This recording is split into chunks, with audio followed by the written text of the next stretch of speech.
آج سب سے پہلے 14 اگست یوم جشن آزادی تمام پاکستانیوں کو مبارک ہو۔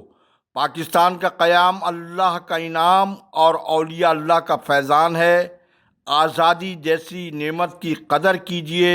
اور آج تجدید عہد کیا جائے کہ وطن عزیز پاکستان کی تعمیر کے لیے ہم سب اپنا قومی کردار ادا کرنے کے لیے